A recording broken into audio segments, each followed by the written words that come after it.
Halo Dek, selamat pagi. Apa kabar? Semoga kalian semua tetap dalam keadaan sehat ya. Nah, hari ini kita masuk ke tematik subtema 3, yaitu pembelajaran keempat, kelima, dan keenam. Silakan dibuka bukunya pembelajaran keempat dahulu ya. Nah, di sini kamu buka halaman 149.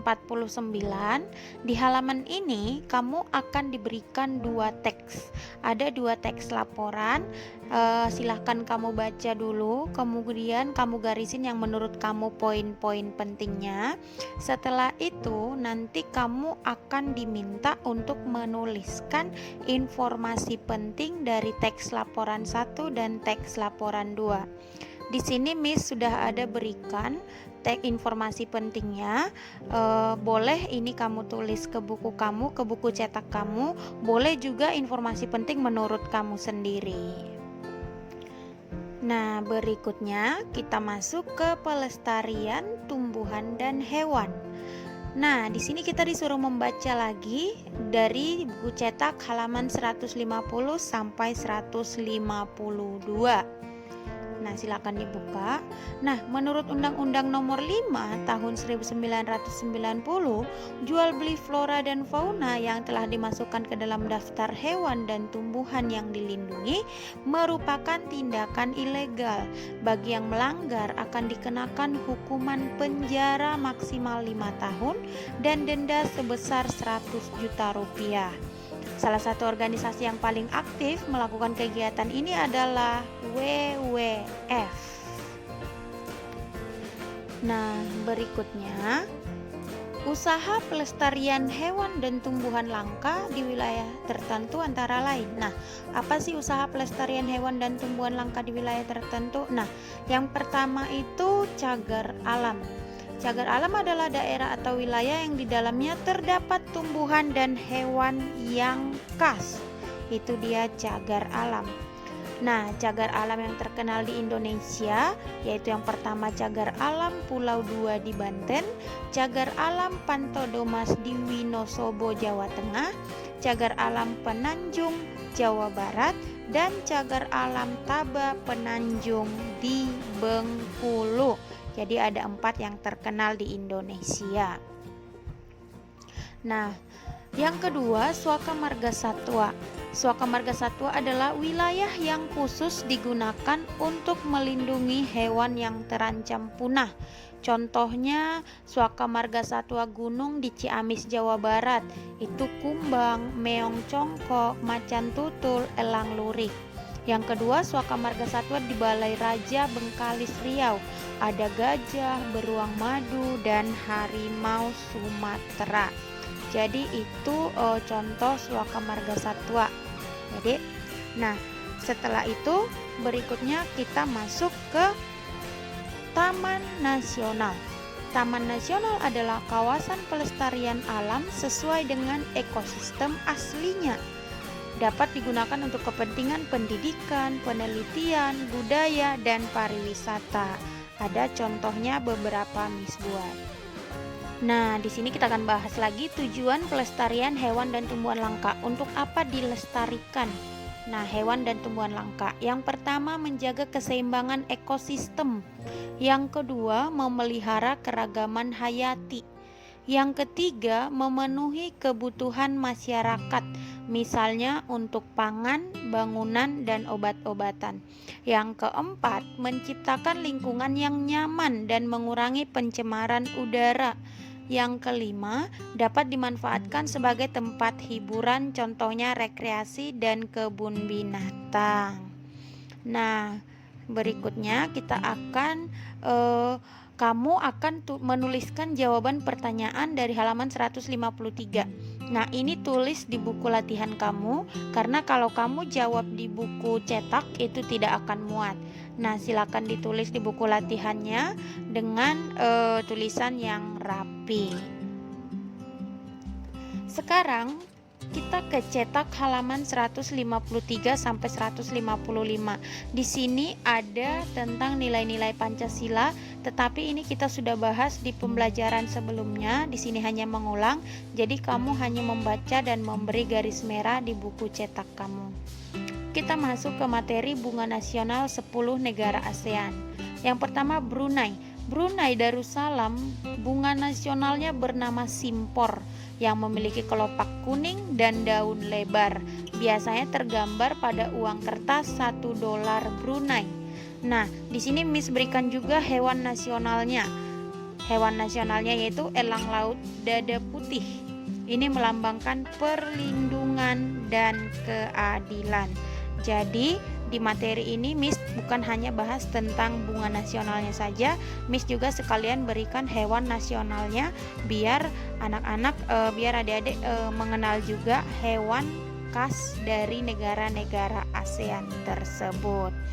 Nah, setelah kamu baca, kemudian kamu juga boleh baca yang di buku cetak kamu dan berikan garis merah juga apa poin-poin penting dari teks yang kamu dapat di buku cetak kamu.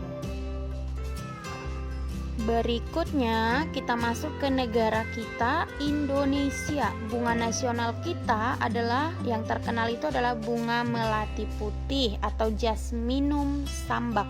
Sebenarnya bunga melati ini hanya salah satu dari 3 bunga nasional Indonesia. Yang kedua itu ada anggrek bulan dan Padma raksasa. Nah, hewan nasional kita yang terkenal itu adalah komodo. Komodo ini adalah kadal terberat dan terbesar di dunia. Kita masuk ke Kamboja. Bunga nasional Kamboja adalah rumduol. Maksud Miss adalah rumduol atau Mitrella mesni. Ini adalah bunga dengan serabutan kuning. Ini menebar wangi yang khas terutama di malam hari. Ini gambarnya. Kemudian hewan nasionalnya adalah kouprey, spesies lembu liar yang tergolong mamalia paling langka di dunia. Nah, yang keempat adalah Laos. Laos, bunga nasionalnya adalah Plumeria alba atau campak.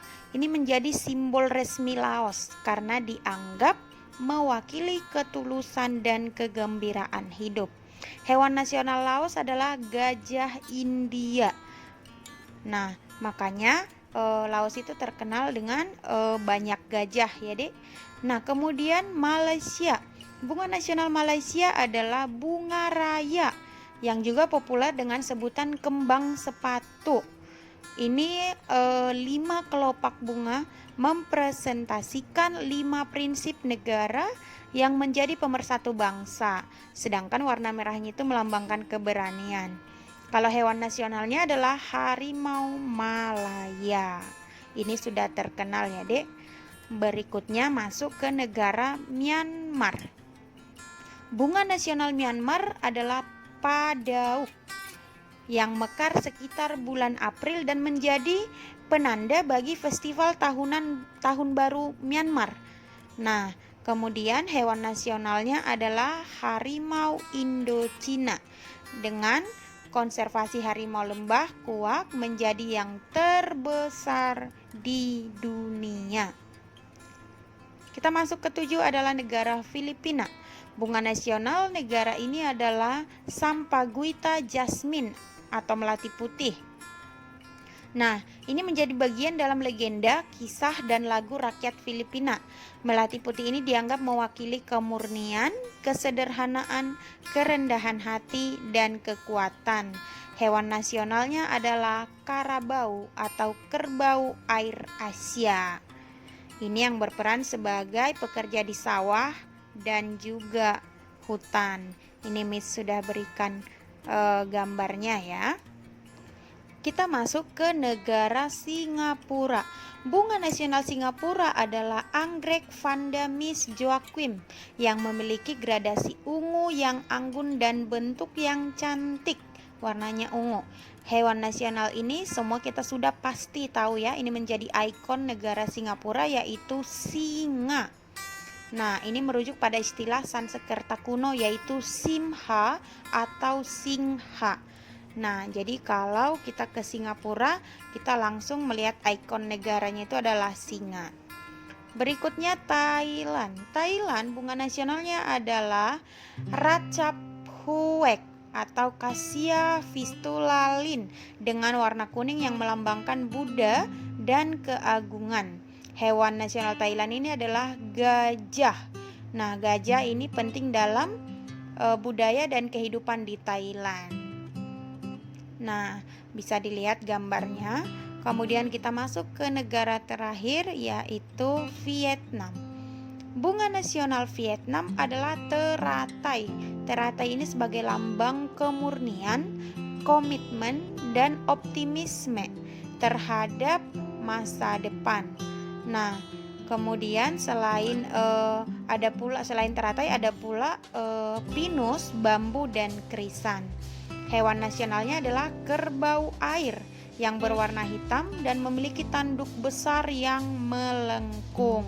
Mereka hidup tersebar di wilayah selatan Vietnam. Berikutnya kita masuk ke lambang negara ASEAN. Di sini Miss berikan lambang negara ASEAN. Nah, dari gambar ini dapat kita lihat 10 batang padi yang terikat.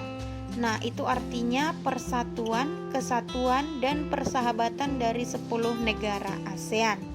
Nah, warna biru, nah dilihat di lingkarannya itu ada warna biru, itu artinya perdamaian dan keamanan.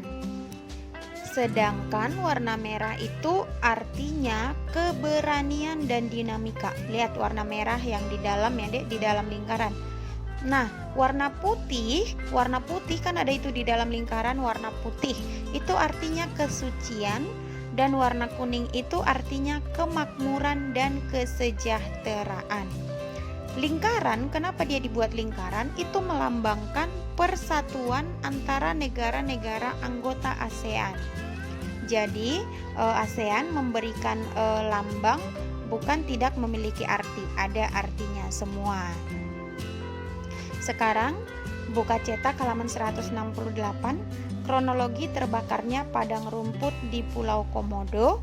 Nah, setelah kamu baca nanti akan ada 4 pertanyaan di halaman 169. Nah, ini kamu tulis jawabannya di buku cetak kamu. Di sini Miss sudah berikan jawabannya ya. Ada 4 pertanyaan, ditulis dengan rapi, silakan diisi di buku cetaknya. Nah, berikutnya lihat halaman 170 sampai 171. Di sana ada 5 tanaman-tanaman langka yang di sana nanti kamu akan disuruh untuk menuliskan daerah persebarannya dan cara perkembangbiakannya dari tumbuhan-tumbuhan tersebut. Di sini Miss sudah berikan jawabannya. Di sini Miss sudah berikan, kamu tinggal menuliskan saja ke buku cetak kamu ya. Ada 5. Kemudian setelah kamu tuliskan, tulis dengan rapi. Kemudian kamu lihat lagi mana kira-kira buku cetak dari video yang Miss berikan ini yang belum kamu isi. Nah, materi kita di subtema 3 pembelajaran keempat, 5, dan 6 ini sampai di sini saja. Terima kasih, Dek.